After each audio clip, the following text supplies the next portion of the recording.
wanted to get you to talk a little about this matchup. When you hear how excited the fans are for this particular pairing, I mean, is that a little bit more extra motivation for yourself? Yeah, those are the kind of fights that I want to be part of. I want to be involved in fights that fans are excited about and on their feet cheering as the fights go on. And these are the kind of fighters that I want to fight, guys who bring those kind of action-packed fights. And I don't want to take anything away from Dan in this because he is a dangerous opponent. But was that the first name you were looking for in this return? Was there talk of the Connor and Nate fights ever actually happening or anyone else on the radar? No, I think the UFC wanted to book me and Dan after his win, and we were supposed to do it in San Diego. And obviously the pandemic hit, and here we are doing it at the Apex in Vegas. So I'm just excited that it's happening. He's certainly a tough fighter, and he won a lot of fans all the way back to the Barboza fight, and he hasn't lost since. In your estimation, what makes Dan Hooker so dangerous as an opponent? You know, he's a very rangy, long, and patient fighter, and that's what makes him dangerous. Fair enough. And last one for me. You're known for charitable work outside the cage, and this weekend I've seen that you're picking up the tab for some people watching the fights back home, helping out some local businesses, and I'm wondering if you could just talk about how that came about. Yeah, we were thinking about putting something together this last minute. We didn't have a whole lot of time to prep with the foundation and meet with the board of the foundation and get things moving. But we have some other stuff for after this fight. You know, I'm going to auction off my fight kit, and the money we make from it's going to go to this cause with the local business in Lafayette. But also we're putting together a back-to-school drive and a Unity 5K. And we have a bunch of other stuff in the pipeline. But for this particular fight night, from 5 to close at a local restaurant, locally owned restaurant, we're going to be picking up the tab for everybody's food there, and you know, just to give back to the local business and give back to the people of Lafayette, Louisiana. Let them have a free meal. Let them come together and you know, talk over something common, talk over fighting, a fighter from that area. It's just good to bring people together and to boost the business. Well, congratulations. It's a great idea, very commendable, and I wish you all the best this weekend. I appreciate it. Thanks, man. Our next question is from Julian with Independent Media. Julian, your line has been unmuted. Dustin, how are you, brother? Yep.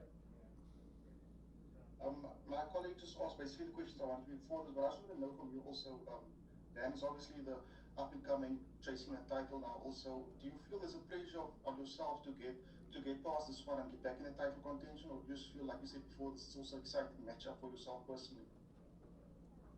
I just need to perform and win. You know, winning solves everything in this sport. I need to get in there, get my hand raised, and then we'll reassess the situation of the lightweight division and where everything's at and what could possibly be next. But right now, I'm just focused on performing on Saturday night. And then just based on City Kickboxing in New Zealand, how excited are you as an MMA fighter in terms of the way MMA has grown also in New Zealand, and guys like Dan and Izzy them are coming up and making such a big impact like yourself also on the UFC platform? It's great. It's great to see the sport grow. It's great to see the sport evolve. And they do have a very solid team there at City Kickboxing, 2 world champions, contenders. So they're doing the right stuff, you know. They seems like they got the right coaches and a nice facility. Thank you so much for your time, Dustin. God bless. Thank you.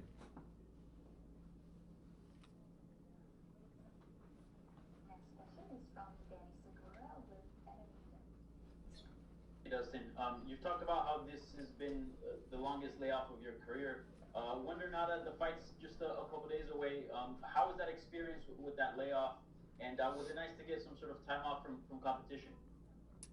Yeah, it was nice to, it was forced, you know. Of course, if it was up to me, I would have been in the gym and fighting way before this, but it was a forced time off. And sitting on the sideline, I got to reassess everything, got to just enjoy life, spend time with my family, and put things into perspective. And it's been a long layoff, but coming back fighting in these times, it's nothing's the same right now. So it's even weirder coming back and being quarantined in the hotel, and it's just different times, man. But it's exciting. Yeah, and part of that layoff, obviously, you just said it was forced. It was that hip surgery that you had. You know, sort of a nagging injury that you've dealt with. How do you feel You know, sometimes I feel a little discomfort or a little tightness, but I'm in a lot less pain from day to day than I was, and I think I have a little bit more range of motion. You know, I feel good. My body feels good. Yeah, and obviously you still want to fight for the title. You want to get back to challenging for the belt. What's the path like? Yeah, obviously you get a big victory over Dan Hooker, but how much work do you think you need to put in after that to get back to the belt? I honestly think with the win over Dan Hooker, I'll be one fight away from another title shot. And I know this is not regarding your fight, but it was still news. Colby Covington left ATT, and I know you guys had a little bit of a rocky relationship. Just your thoughts on him leaving the gym, and I guess where do you stand with him at this point in time? Because I know you guys squashed the beef and you know, some time ago. I don't know what's going on with him or where he's switching gyms or whatnot, but good luck. Thank you, man. Thanks. Good luck on Saturday. Our next question is from David Martin with ENG.com. Hey Dustin, when we talked after the hip surgery, you told me that you believed that you realized at that moment how much you loved fighting, how much you missed fighting. Not that you ever lost passion for it, but now that you're back in a fight week, you're a couple days away from the fight. Like, how is that feeling? Like, do you feel kind of energized and that kind of passion growing? Yeah, it's exciting, man. It's you know, it's a rush, and there's a feeling you only get from going through this process of fight week and cutting the weight and seeing your opponent and showing up on fight night. You know, this is a rush, and I love it. So I'm just happy to be here.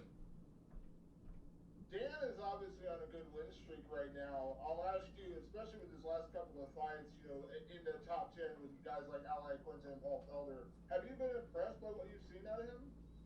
Yeah, he's putting together some good performances. You know, he's beating some tough, gritty guys. You have kind of a notorious reputation for fighting some of the toughest guys in the division, guys that just don't go away, guys like Eddie Alvarez and Justin Gaethje, and I think you can kind of put Dan Hooker on that list.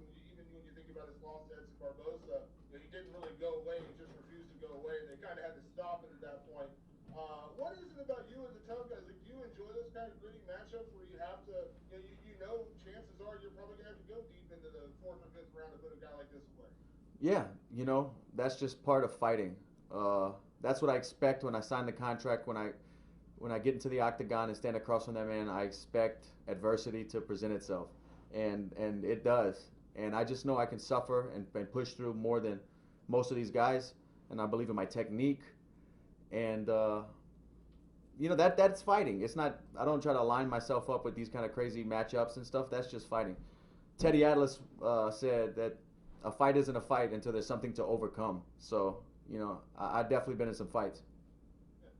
And speaking of Justin Gaethje, obviously there was never bad blood between you two. I think it was just a great fight. But I'm sure you saw, when Dan said that he believes he can knock you out, and Justin put on Twitter and said this dude's getting murked, and he's kind of backed you up going into this fight.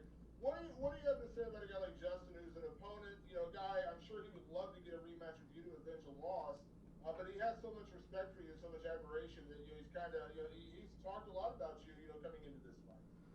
Yeah, cool. That's cool to see, but he probably just has confidence in my abilities because of my performance against him. He obviously believes in himself a lot, and he's a great fighter, and, I outfought him. So looking at it that way, I can see why he's rooting for me. And last question, going to the title fight with Khabib and Justin, kind of a two-part question. Like, in your opinion, do you give Justin a good chance to beat Khabib? And in a way, do you root for Justin? Because obviously that's an easy path back to the title for you, because if you beat Dan and he wins, I mean, obviously you have a winner with Justin. Hey, man, let the best fighter win. Whoever performs the best that night, whoever prepared the best that night, get their hand raised, whoever it is, it's let the better fighter win. That's all I got to say. I'm not really rooting for anybody in that fight, but I do think that if Gaethje can keep the fight in the middle of the octagon, that he can give Khabib some trouble, man. I think it's going to be hard to get him down in the open space. Definitely hard to hold him in the open space. But will Justin be able to keep his back off the fence and land those shots and make Khabib work for takedowns in the open? That's the big question. Thank you, Dustin. Thanks, man. Our next question is from Stephen Morocco. Stephen, your line has been muted. I apologize, I did not put my hand down again. Sorry. No worries. We'll jump to Alistair Bishop. Alistair, your line has been muted. Dustin, how are you, sir? Good. How you doing? Fantastic, thank you. My first question, Dustin, looking back at Abu Dhabi, obviously post-fight you were quite emotional, obviously a bit of mental strain in that loss. What have you put into place, or what sort of mental progress have you had to make to get back to fighting style? Just had to, take care of some injuries and rest my body and mind and get back to the drawing board and put in another training camp, and here we are. Fantastic. I wanted to ask you, obviously Dan Hooker's the guy's on the rise. I'm pretty sure title contention is still in your mind, so if you can get past Dan Hooker, where do you see yourself in the division? I believe I'm one fight away from a title shot with a win over Dan Hooker. And welterweight, is that something that's on your mind at all? Yeah, I do think I will eventually be fighting in the welterweight division. And do you have any names in mind that you'd like to start with in that division? Only name in my mind is Dan Hooker. Fantastic. Just moving off the fight stuff, something I picked up during the quarantine, which I found quite funny, was your wife saying she was going to end up pregnant if the quarantine lasted much longer. So did you escape pregnancy free, or are you expecting another little kid along the way? I think I'm good, but we'll see. I think I'm all right. Awesome, man. Thank you. Best of luck. All right. Our next question is from Hookerem ENG with Samus Anime. How are you? All right. How you doing? Fine, thank you. First of all, I want to know which aspects do you consider are going to be the key for winning on Saturday? Dan's a very patient fighter, and I need to be patient as well. I need to not be over aggressive or push something that's not there. I need to be patient and let my skills do the work. And how do you feel about fighting in an empty arena? I like it. I like the idea of it. I think it's going to be quiet. I'll be able to hear my team. The focus will be different. It's just a new wrinkle in the fighting. I've never done it before, so we'll find out on Saturday.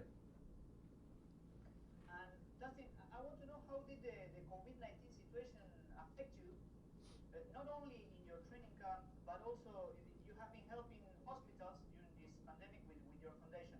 So how was that experience?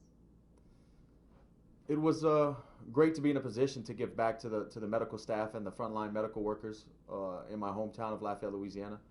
I'm appreciative of that we have the resources and the people in place to be able to make that happen. But other than that, I was just like everyone else, quarantined at home with my family, stuck in the house. And what about the training camp? Did it affect you in any way? Not at all. I thought it would, but I went out to American Top Team in South Florida, and they have so many high-level fighters that even if the groups were small, it was so much knowledge being passed around, and the coaches were always there every session to push us and coach us in the right direction and help us get better. So everything was normal. It felt like a normal training camp to me. Okay, Dustin, thank you very much and good luck on Saturday. Thank you, man. Our next question is from Christopher Reed with New Zealand Herald. One question from me. Obviously, this is a short notice fight in a smaller octagon. Has this changed sort of building a strategy against a dangerous guy like that? No, it hasn't, and it honestly wasn't really that short notice. I had almost a full training camp